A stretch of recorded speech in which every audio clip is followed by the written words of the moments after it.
Hello दोस्तों, good morning. स्वागत है एक बार फिर से आप सभी का एमजेटी एजुकेशन में। दोस्तों आज है 1 अप्रैल। आज से शुरू हो रहा है नया फाइनेंशियल ईयर। तो पूरी वीडियो ध्यान से देखिएगा। आज की वीडियो में हर बार की तरह दोस्तों बहुत ही डिटेल और बहुत ही शानदार करंट अफेयर के क्वेश्चंस लेकर के आया हुआ हूं मैं। वीडियो अगर पसंद आए तो लाइक और शेयर कर दीजिए, सब्सक्राइब कर लीजिए चैनल को, बेल आइकन को प्रेस कर दीजिए जिससे आने वाली वीडियोस का नोटिफिकेशन आपको मिलता रहे। इसकी पीडीएफ फाइल और डिटेल्स के साथ क्विज मिलेगी आपको हमारे एप्लीकेशन पर। गूगल प्ले स्टोर पर जाइए, एमजेटी ऐप डाउनलोड कीजिए। बहुत सारे वीडियो कोर्सेज, बहुत सारी ई बुक्स आई हुई हैं, आप जा करके चेक कीजिए। चलिए देखते हैं कल के करंट अफेयर को, कहीं आप भूल तो नहीं गए। दोस्तों अभी रामनाथ कोविंद जी ने राष्ट्रीय जल पुरस्कार वितरित किया है, जिसमें राज्यों की श्रेणी में उत्तर प्रदेश दोस्तों इस बार फिर से राष्ट्रीय जल पुरस्कार जीता हुआ है। हुरून ग्लोबल अंडर 40 स्वनिर्मित अरबपति या कहें सेल्फ मेड बिलियनियर्स की लिस्ट में भारत चौथे स्थान पर है और सबसे अमीर सेल्फ मेड बिलियनियर अंडर 40 हैं मार्क जकरबर्ग, मेटा के संस्थापक। हाल ही में रॉबर्ट अबेला ने दोस्तों माल्टा के प्रधानमंत्री के रूप में शपथ ली हुई है और नई दिल्ली में भारत के सभी पूर्व प्रधानमंत्रियों का संग्रहालय यानी म्यूजियम बनाया जा रहा है। नरेंद्र सिंह तोमर जी भारतीय कृषि मंत्री हैं। इन्होंने भारतीय कृषि की ओर 2030 नामक पुस्तक का विमोचन किया है, नीति आयोग और यूएनएफएओ के द्वारा मिलकर के, United Nation Food and Agriculture Organization के साथ मिलकर के। इसके अलावा स्टॉकहोम जल पुरस्कार 2022 दिया गया प्रोफेसर विल्फ्रेड ब्रूटसर्ट को। स्टॉकहोम जल पुरस्कार को दोस्तों जल का या कहें वाटर का नोबेल भी कहते हैं। बहुत इंपॉर्टेंट है, ये वाटर के क्षेत्र में सबसे बड़ा पुरस्कार है। सैफ अंडर 18 महिला चैंपियनशिप का खिताब भारत ने जीत लिया है। आइनॉक्स लीजर ने पीवीआर मल्टीप्लेक्स के साथ विलय की घोषणा कर दी है। हेमंत बिस्वा शर्मा जी एक बार फिर से भारतीय बैडमिंटन संघ के अध्यक्ष चुने गए हैं, वो भी निर्विरोध। 36 सालों के बाद कतर फुटबॉल विश्व कप जो फीफा वाला वर्ल्ड कप होने वाला है, इसके लिए कनाडा ने क्वालिफाई कर लिया है। 32 टीमें खेलेंगी, फीफा में आयोजित होगा, कतर में आयोजित होगा फीफा वर्ल्ड कप। फेडेक्स के नए सीईओ बन गए हैं राज सुब्रमण्यम। ये तो थी कल के क्वेश्चंस, अब आपने रिवाइज कर लिया, बहुत ही अच्छे तरीके से रिकॉल कर लिया है, माहौल भी बन गया है करंट अफेयर का। दोनों क्वेश्चंस का आंसर देता हूं, फिर आ जाता हूं आज की करंट अफेयर के क्वेश्चंस पर। तो लास्ट डे के दोनों क्वेश्चंस में पहला था आईएलओ की स्थापना, तो कब हुई? 1919 में हुई है। शशि सिन्हा को दोस्तों पुनीत गोयनका जी की जगह पर बीएआरसी इंडिया का बनाया गया अध्यक्ष। चलिए अब बात करते हैं आज के दिन के शानदार करंट अफेयर क्वेश्चंस की। तो पहला क्वेश्चन है 31 मार्च को निम्न में से कौन सा दिवस मनाया गया? तो 31 मार्च को 3 महत्वपूर्ण दिवस मनाए गए। विश्व बैकअप दिवस, world backup day, international drug testing day और international transgender day of visibility. ये तीनों दिवस मनाया गया 31 मार्च को। प्रत्येक वर्ष ये तीनों दिवस मनाया जाता है, वर्ल्ड बैकअप डे और drug day, drug testing day और transgender day of visibility. Clear? एक एक करके तीनों के बारे में जानते हैं। पहले विश्व बैकअप दिवस। बैकअप दोस्तों ठीक आप समझ रहे हो, मोबाइल में आप जैसे बैकअप लेते हो ऐसे ही मोबाइल में, कंप्यूटर में आप अपना जो भी डिजिटल डॉक्यूमेंट्स है वो बैकअप लेते हो सेव करने के लिए, जिससे डिलीट ना हो। इनकी सब की वैल्यू क्या है, इनकी क्या भूमिका रहती है और नियमित बैकअप के फायदे क्या होते हैं, इन सब के बारे में बताने के लिए ये दिवस मनाया जाता है। जिससे एक प्रकार से कहें कि डेटा लॉस होने से बचाने के लिए, लोगों को अवेयर करने के लिए ये दिवस मनाया जाता है। अगला international transgender day of visibility.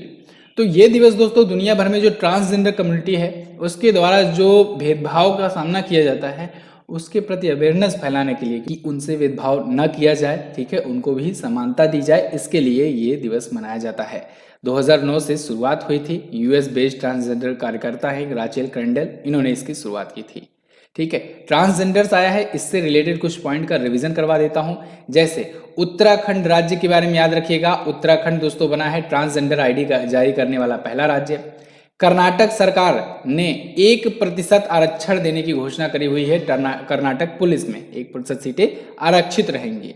इसके अलावा भारत सरकार ने गरिमा गृह स्थापित करने की घोषणा की थी। गरिमा गृह स्थापित किया जाएगा ट्रांसजेंडर कम्युनिटी के लिए। ओके, इलियट पेज का नाम मैंने आपको बताया था। इलियट पेज टाइम मैगजीन की कवर पेज पर शामिल होने वाले ये पहले ट्रांसजेंडर बने थे। ये सभी पॉइंट्स आप ट्रांसजेंडर से याद रखेंगे। International day of drug checking या कहें कि ड्रग टेस्टिंग डे, ये भी 31 मार्च को मनाया जाता है। दवाओं में नुकसान की कमी की पहल को बढ़ावा देना और दवाओं में जो कमी होती है या मिलावट होती है उसकी सबकी जांच करना, टेस्टिंग करना, ये है इस दिवस का उद्देश्य। क्लियर है? आगे बढ़ते हैं। हाल ही में राष्ट्रीय पैरा तैराकी चैंपियनशिप 2022 किसने जीता?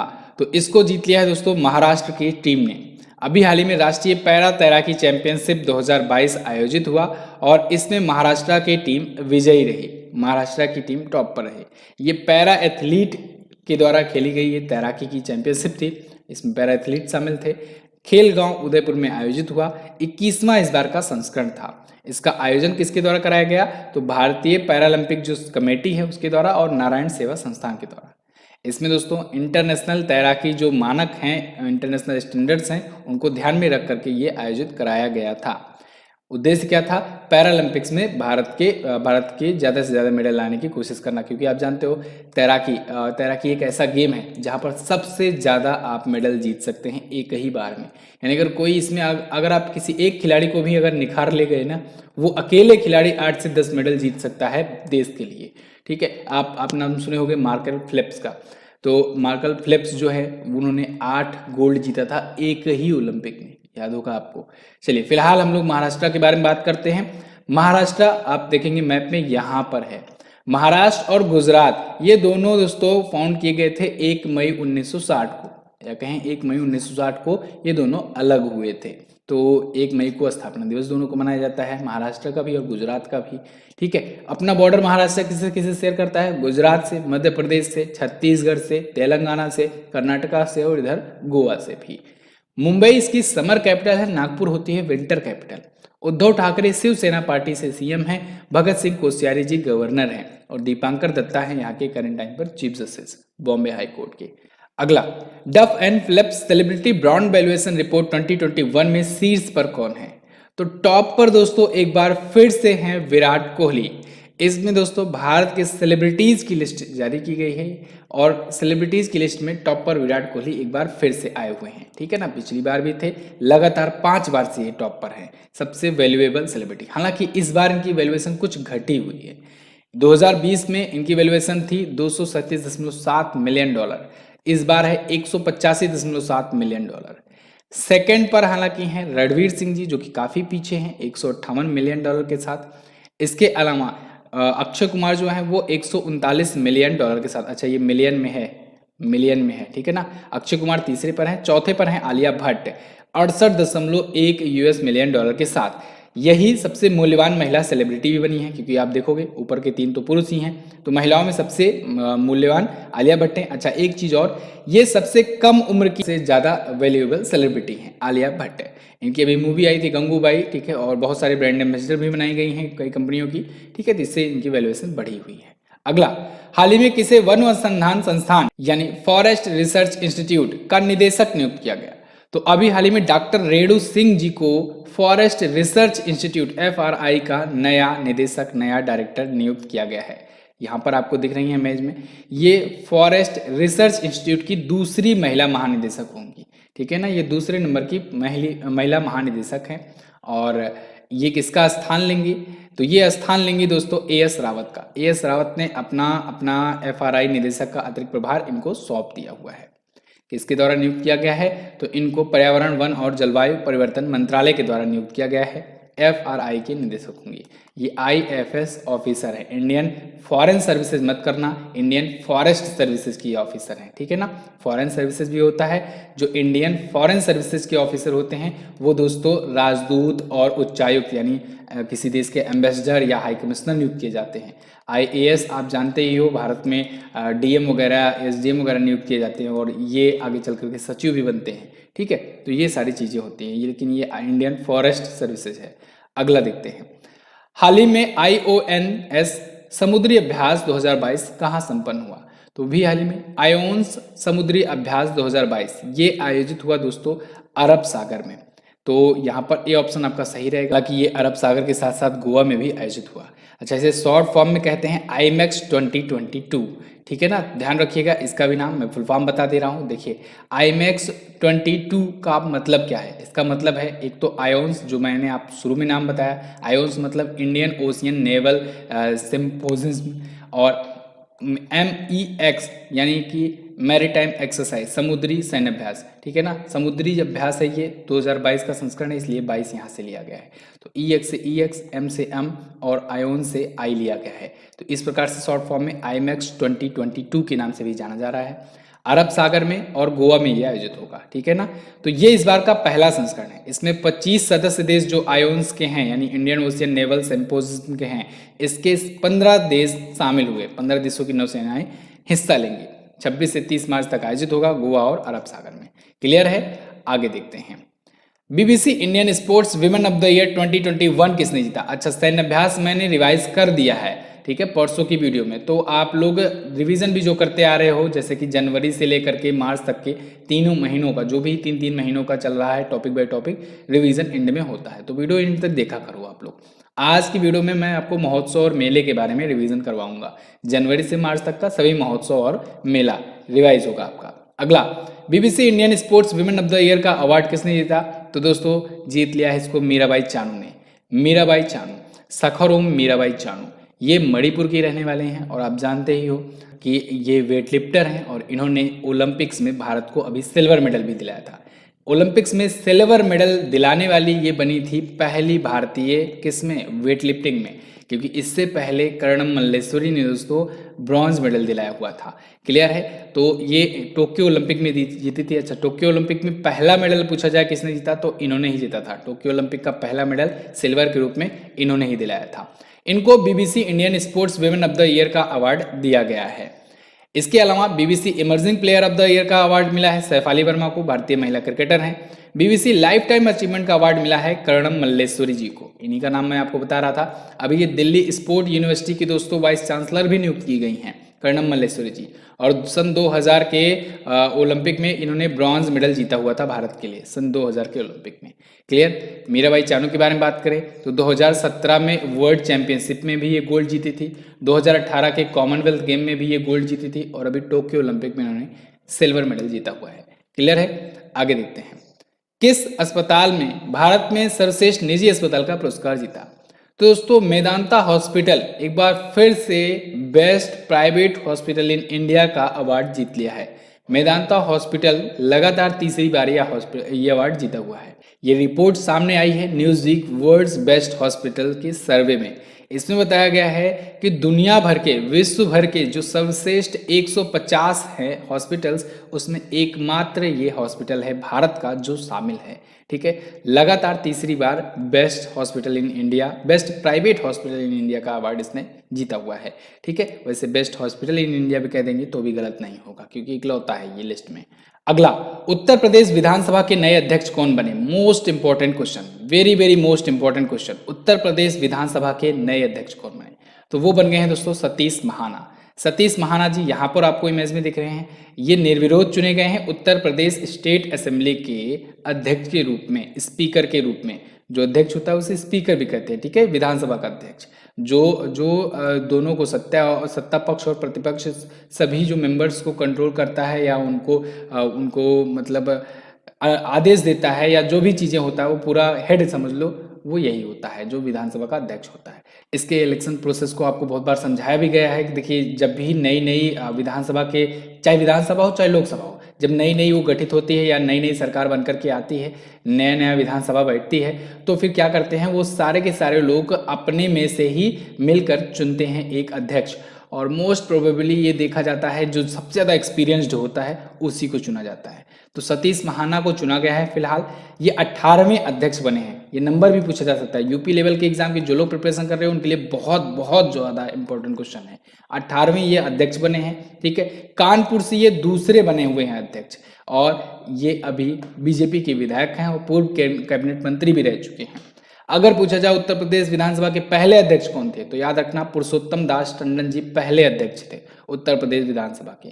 क्लियर है, उत्तर प्रदेश आप देखोगे तो मैप में यहाँ पर है उत्तर प्रदेश, ये रहा उत्तर प्रदेश। 8 राज्यों से और एक केंद्र शासित प्रदेश दिल्ली से अपना बॉर्डर शेयर करता है। लखनऊ इसकी कैपिटल है। योगी आदित्यनाथ जी बीजेपी पार्टी से यहाँ पर सीएम है, अभी लगातार दूसरी बार सीएम का शपथ लिए हैं ये। आनंदीबेन पटेल जी गवर्नर हैं, मुख्य न्यायाधीश हैं राजेश बिंदल जी।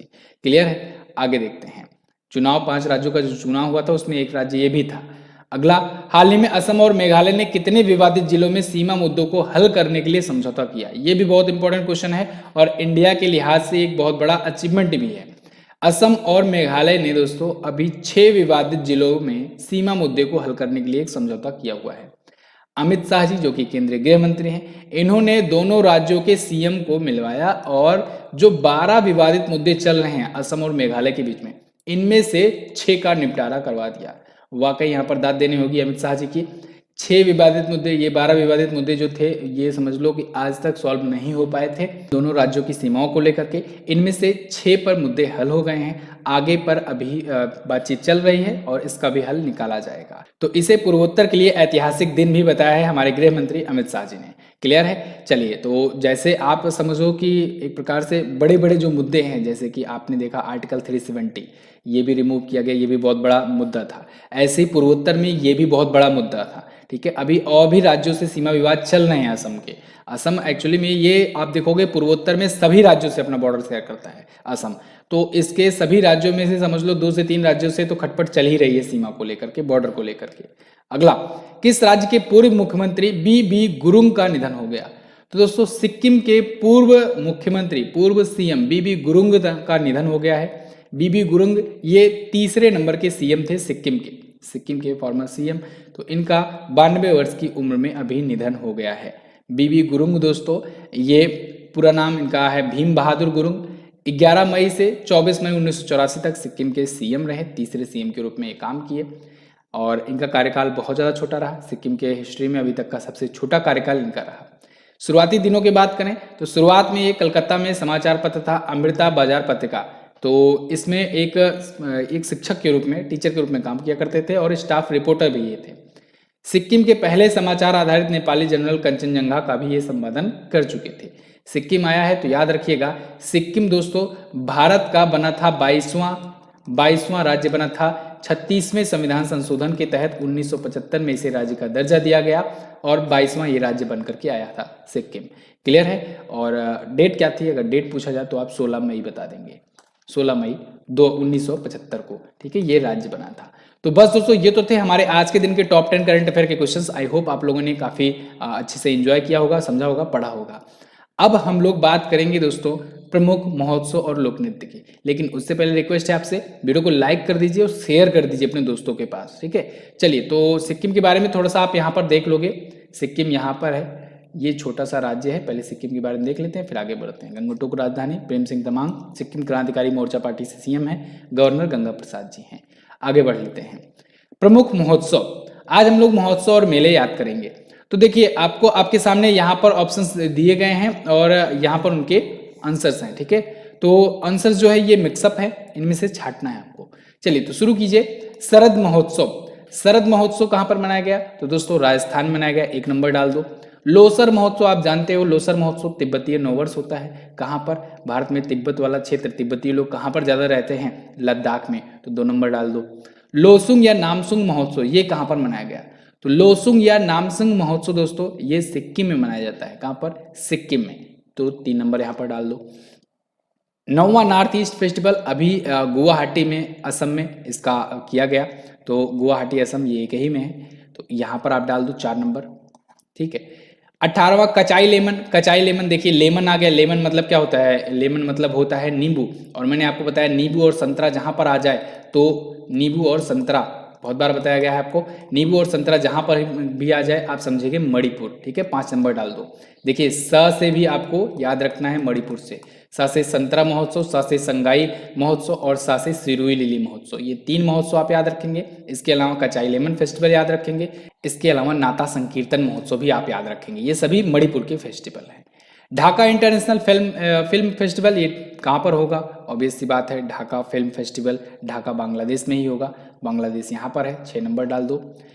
पोंगल महोत्सव, पोंगल मैंने आपको बताया था दोस्तों, जब मकर संक्रांति का उत्सव मनाया जा रहा होता है ना उत्तर भारत में, उस टाइम पर हम लोग खिचड़ी मनाते हैं। इसके बाद फिर पंजाब में मनाते हैं उसी दिन को लोहड़ी के रूप में, असम में बिहू के रूप में, और पोंगल उत्सव मनाया जाता है कहाँ पर? ये तमिलनाडु में मनाया जाता है। तो 7 नंबर यहाँ पर डाल लो। ठीक है, और इसी टाइम पर ओणम मनाया जाता है केरल में। 12वां हैदराबाद साहित्य महोत्सव ये कहाँ पर मनाया जाएगा? हैदराबाद में मनाया जाएगा। 9वां यहाँ पर डाल, 8वां डाल दो। ठीक है ना, तो इस प्रकार से आप लोगों ने महोत्सव और मेलों को बहुत ही अच्छे से पढ़ा, याद किया। यहाँ पर आप देख लो, लिस्ट भी देख सकते हो। ठीक, चलिए क्वेश्चन ऑफ द डे में आज का क्वेश्चन है आपके लिए, तीसरे राष्ट्रीय जल पुरस्कार में सर्वश्रेष्ठ राज्य का पुरस्कार किसने जीता है? फीफा का मुख्यालय कहाँ पर स्थित है? तो दोनों क्वेश्चंस के बारे में आप आंसर कर ले जाओगे। कोशिश करना डिटेल्स के साथ लिखने की, डिटेल्स के साथ लिखोगे तब ज़्यादा मजा आएगी। ठीक है, इसके अलावा आप आरआरबी एनटीपीसी की दोस्तों तैयारी कर सकते हो हमारे एप्लीकेशन से। वीडियो कोर्स आया हुआ है, बहुत ही ज़बरदस्त वीडियो कोर्स आया हुआ है। इसमें आपको खास तौर से एनटीपीसी की प्रिपरेशन कराई जा रही है। इसके अलावा भी बैचेज हैं, आप इनको भी देख सकते हो, चेक कर सकते हो। अभी के लिए अगर आप कूपन कोड में यूज करते हो MJT20 तो आपको मिलेगा दोस्तों 20% का डिस्काउंट एक्स्ट्रा में। MJT20 कूपन कोड यूज करना है कैपिटल लेटर में विदाउट एनी, और ये कोड इंटर करते ही 20% का डिस्काउंट हो जाएगा किसी भी वीडियो कोर्स में। चलिए बस फिलहाल इतना ही रखते हैं वीडियो में मिलते हैं अगली वीडियो में। तब तक के लिए नमस्कार, जय हिंद, वंदे मातरम।